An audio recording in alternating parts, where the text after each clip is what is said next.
جو ذہنوں میں آتا ہے وہ تبدیلی بذریعہ انتخاب. اب یہ بات بڑی امپورٹنٹ ہے. ہر شخص آج اس انداز کو سوچتا ہے. یہ ایک سوچ ہے. ٹی وی اینکرز بھی ڈسکس کر رہے ہیں، ہر ٹی وی پروگرام پہ ڈسکس ہو رہا ہے، آرٹیکلز میں ڈسکس ہو رہا ہے، اور یہ میں اس پر بیان کر چکا ہوں کہ ہر 5 سال کے بعد اس ملک میں انتخابات کا ایک تماشا لگتا ہے، ایک میلہ لگتا ہے. لیکن مجھے آپ بتا دیجئے پوری تاریخ کو سامنے رکھ کر کن الیکشنز کے نتائج نے اس ملک کو گرداب سے نکالا ہے، اس ملک کو صحیح قیادت عطا کی ہے، اس ملک کو استحکام دیا، اس کی معیشت کو، اس کی سیاست کو، اس کے انسٹیٹیوشنز کو. یہی انتخابات کے نتیجے میں سیاسی جمہوری حکومتیں بنی، اور انہی حکومتوں کے ادوار میں کرپشن بھی ہوئی، کرپشن کے کیسز بھی بنے، انہی ادوار میں آپس میں جنگ و جدال بھی ہوا، انہی ادوار میں فرقہ وارانہ قتل و غارت گری بھی رہی، انہی ادوار میں دہشت گردی بھی فروغ پاتی رہی، انہی ادوار میں عدلیہ پر حملے بھی ہوئے. یہ بھی جمہوری دور تھے، سیاسی دور تھے. سپریم کورٹ پر حملے ہوئے، توڑ کر 2 سپریم کورٹیں بنی.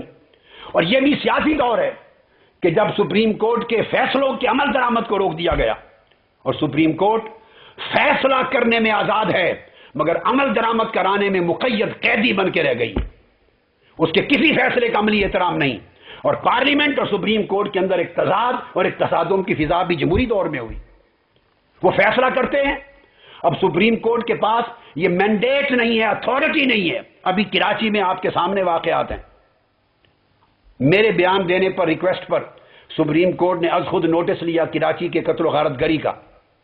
جب سپریم کورٹ نے قتل و غارت گری کا نوٹس لیا تو رفتہ رفتہ قتل و غارت گری بند ہو گئی. وہ کہاں گئے قتل و غارت گری کے ذمہ دار؟ وہ دہشت گرد اگر وہ بیرونی عناصر تھے، میں پھر کہہ رہا ہوں، اگر وہ بیرونی عناصر تھے اور ملک کی سالمیت کے خلاف سازش کرنے کے لیے داخل کیے گئے تھے، تو سپریم کورٹ کی سماعت کے ساتھ وہ ختم کیسے ہو گئی قتل و غارت گری اور دہشت گردی؟ آج نہیں ہو رہی. یہ پورا جمہوری نظام ایک بلیک میلنگ کا نظام ہے. اس میں لوگوں کی گردنیں بھی لی جاتی ہیں، عوام کا مال بھی لیا جاتا. مگر سپریم کورٹ کا فیصلہ آیا، آپ نے دیکھ لیا. اس نے صرف تجاویز دے دی، سفارشات دے دی، واز کر دیا، لوگوں کو سجیشن دے دی، مگر عمل درآمد انہی با اثر حکومتی طبقوں کے ہاتھ میں ہے جس کے بارے میں سپریم کورٹ نے خود لکھا کہ ان میں سے ہر ایک جماعت کے پاس دہشت گردوں کی ایک تنظیم، مسلح تنظیمیں ہیں، جو خود اس دہشت گردی اور قتل و غارت گری کے ذمہ دار ہیں، جو خود اس تباہی اور ہلاکت کے ذمہ دار ہیں. عمل درآمد کون کرے گا؟ جو سپریم کورٹ حکومت کے حوالے سے کسی بیرونی ملک کے کورٹ کو ایک خط نہیں لکھا سکی آج تک، ایک خط.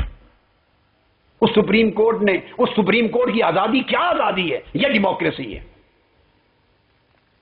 تو کبھی وہ ٹکڑے ہو جائے، اس پر حملہ ہو جائے، اور کبھی اپاہج ہو کے بیٹھی رہے اور کہے کہ سپریم کورٹ آزاد ہے، فیصلہ کرنے میں آزاد ہے مگر اپنے فیصلوں پر عمل درآمد کرانے میں قیدی ہے، محتاج ہے، اپاہج اور مفلوج ہے.